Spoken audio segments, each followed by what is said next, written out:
Estava conversando com um adolescente, eu estava dizendo para essa pessoa o seguinte, presta atenção. Eu estava dizendo o seguinte, às vezes, eu pelo menos, se aconteceu com você, você dá um sinal com a mão assim, tá? Então vou fazer uma pergunta. Às vezes você vem para a igreja, vem para o Teens, ou vem para imersão, ou vem para um culto, para alguma coisa, e aí parece que você entra e não sentiu nada, fala, meu Deus, o que está acontecendo comigo? Cara, aí alguém leu um versículo, aí alguém fala uma palavrinha, às vezes é uma música que toca, que você fala assim, eu já posso ir para casa porque eu recebi aquilo que eu precisava. Às vezes era um versículo, uma música, uma frase. Já aconteceu isso com alguém ou só comigo? Já? É isso. E é sobre isso que o inimigo, ele já sabe disso. Nós estamos numa guerra espiritual. Existe o bem, existe Deus, Jesus e o Espírito Santo. Mas eu não posso mentir para vocês e dizer que não tem o diabo, que não tem o inferno, de que não tem um lago de fogo. Eu não posso esconder isso de vocês. Esse evangelho seria uma mentira se eu não falasse isso para vocês. Mas o inimigo, ele está numa missão. E a missão do inimigo é tirar a maior quantidade de adolescentes possível de todas as igrejas e esvaziar as igrejas. A missão dele é levar o máximo de adolescentes possível para o inferno junto com ele. Ele não pode ir para lá sozinho. E ele é incansável. Nós temos que estar atento. Porque às vezes, a hora que você cutuca o seu amigo do lado, a hora que você cutuca o seu amigo do lado, era aquela palavra que ele precisava, era aquela palavra, era aquela frase, era aquele detalhe que ele precisava para mudar a semana dele, para mudar o dia dele, para mudar a vida dele. Então, não seja o ladrão da semente, não roube a semente do seu amigo. Entenderam? Nós estamos estudando, a gente está estudando, né? Nós estamos, durante essas semanas, falando sobre os 5 propósitos dos adolescentes. Adolescentes que não têm propósito, eles ficam à mercê da vida, achando que ele nasceu para nada, achando que ele não vai dar em nada, achando que ele vai ser a fezes do cavalo do ladrão, do mosquito do cavalo do ladrão, que ele não serve para nada, achando que ele é um bola fora, achando que ele é um burro, que ele é um topeira, achando tudo de mal na vida dele, porque ele fala, eu não vou dar em nada. Olha eu tenho os braços desse tamanho que saem arrastando no chão, minha boca é torta, meu nariz é desse tamanho, meu cabelo é duro, meus dentes são tudo tortos, eu preciso de aparelho, não tenho nem dinheiro para pôr aparelho. Aí o inimigo fala, isso mesmo, você é a fezes do cavalo do ladrão, aliás, você é a mosca da fezes do cavalo do ladrão. E você sabe o que você faz? Você acha que isso é verdade. Mas o adolescente que tem um propósito, ele entende que no mundo espiritual existe uma guerra e que o inimigo precisa levar pessoas para o inferno. E ele vai levar você se você não se cuidar. Mas nós somos posicionados, nós temos propósitos e nós estamos falando sobre alguns propósitos. Nós falamos daqueles propósitos ali, de ser um ministério de adolescente bíblico. Eu anotei aqui porque eu não enxergo de longe. Bíblico, dirigido pelos propósitos de adoração, missões, comunhão, discipulado e serviço. Nós já falamos sobre adoração, nós já falamos sobre discipulado e hoje a gente rapidamente vai falar sobre missões. Mas a pergunta é, como é que isso funciona na prática?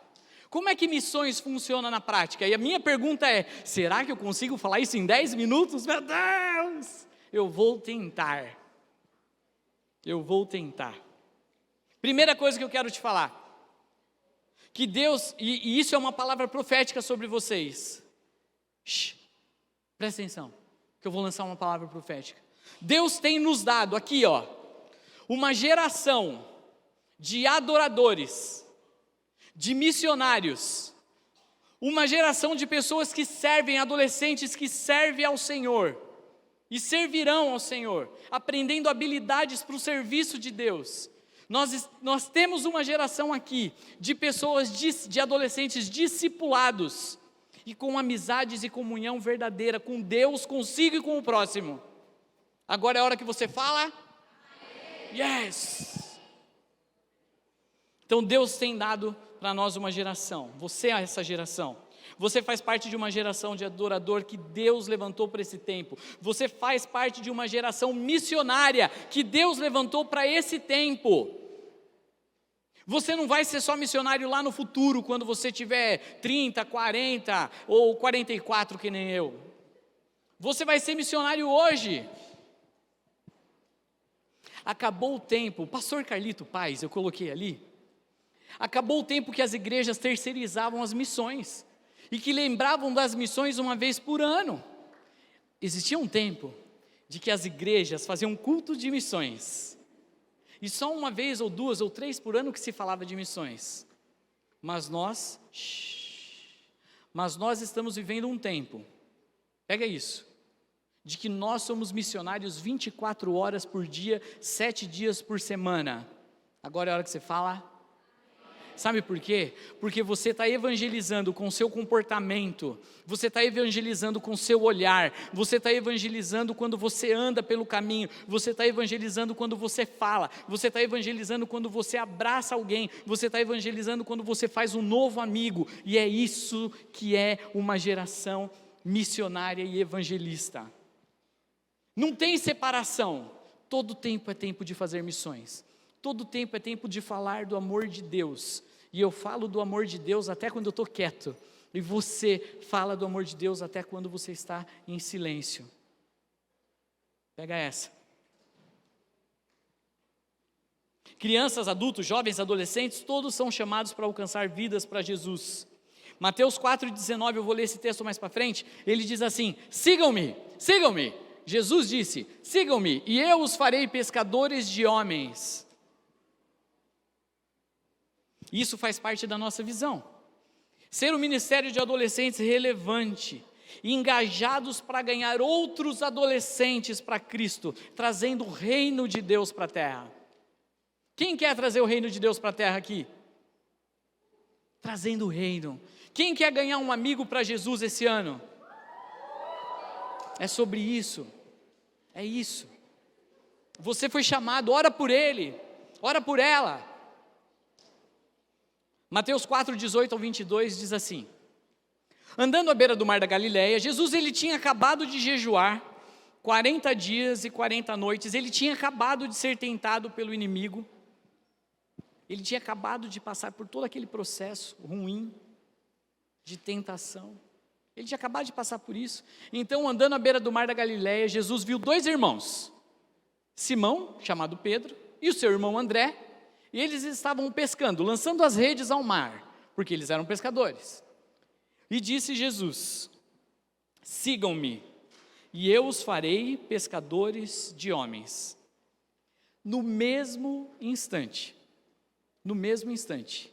eles deixaram as suas redes e o seguiram. Indo adiante, viu outros 2 irmãos, Tiago, filho de Zebedeu, e João, o seu irmão. Eles estavam num barco do seu pai, Zebedeu, preparando suas redes. Jesus os chamou, e eles, deixando imediatamente o barco e o seu pai, o seguiram. Sabe quantos habitantes tem no mundo hoje?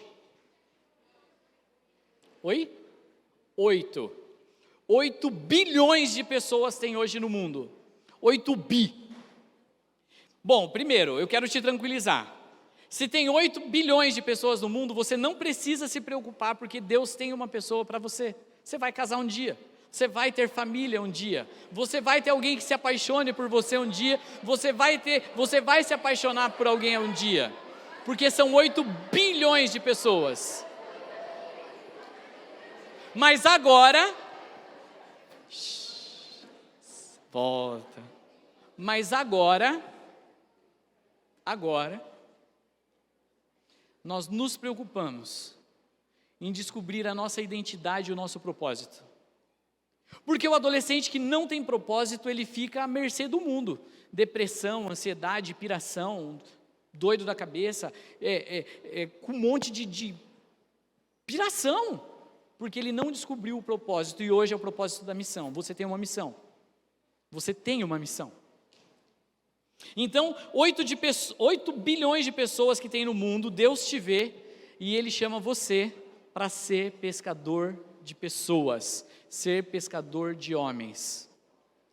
Ele chama você para fazer a diferença aonde quer que você passe. Você. Olha para sua mão assim, ó. Eu gosto de olhar para a mão, porque ninguém tem uma mão igual à sua. Os meus dedos são tortos, minhas unhas são tortas, ninguém tem uma digital igual a minha. Olha para a mão aí, não é para mostrar para o amigo não, é para você olhar. Deus vai falar com você agora. Olha para a sua mão. Está vendo esses dedinhos aí? O meu é tortinho, como que é o seu? Deus desenhou você no detalhe, é no detalhe. Ele cuidou de você, nos seus detalhes. Volta aqui para mim. E você tem a oportunidade de fazer a diferença aonde quer que você passe. Você tem em suas mãos algo que só Deus te deu, um talento que só Deus te deu, e a oportunidade que só Ele te deu. Eu vou contar rapidamente a história de um cara que nasceu em 15 de dezembro de 1900. O nome dele é Clarence Jones. Os pais dele eram ministro do Exército da Salvação. Com 12 anos ele pediu para entrar na banda do Exército tocando trombone.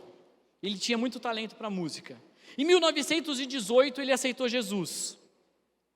Em 1922 ele já tocava trombone, cuidava de um grupo de meninos e gostava de rádio para falar do Evangelho de Jesus. Em 1924 ele se casou. E ele se sentiu chamado para missões e para falar do amor de Deus. Em 1931, ele inaugurou uma rádio nos Andes, e todo mundo falou que ele era um xarope da cabeça. Acabou?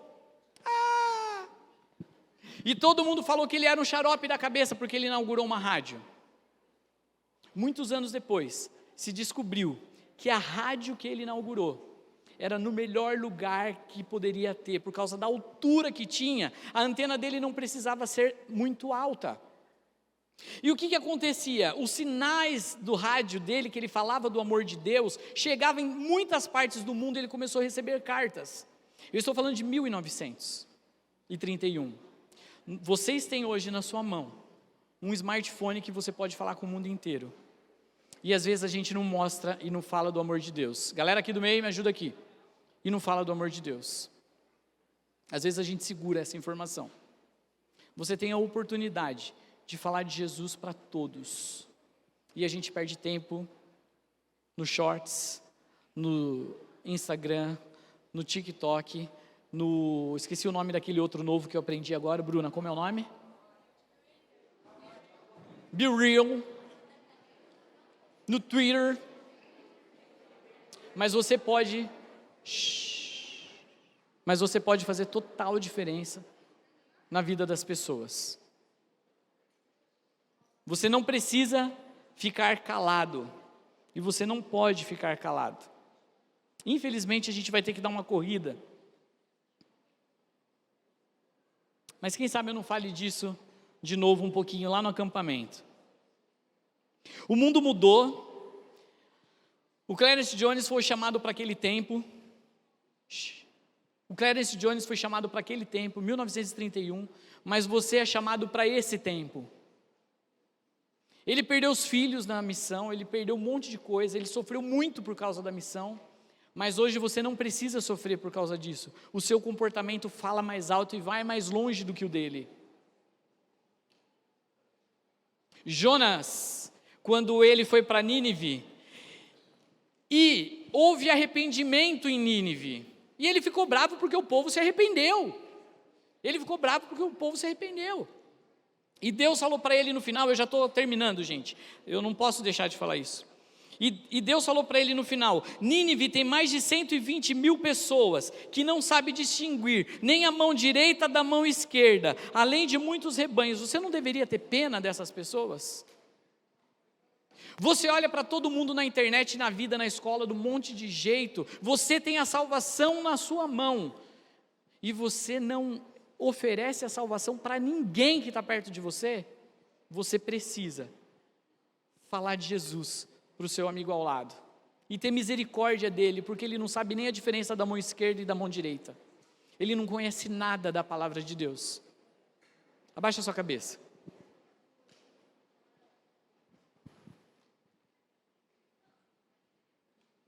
Senhor, eu quero pedir ao Pai que o Senhor venha abençoar esta geração, Pai. Que nós possamos entender, mesmo de uma forma tão rápida, que nós possamos entender as ferramentas que nós temos hoje para falar do seu amor.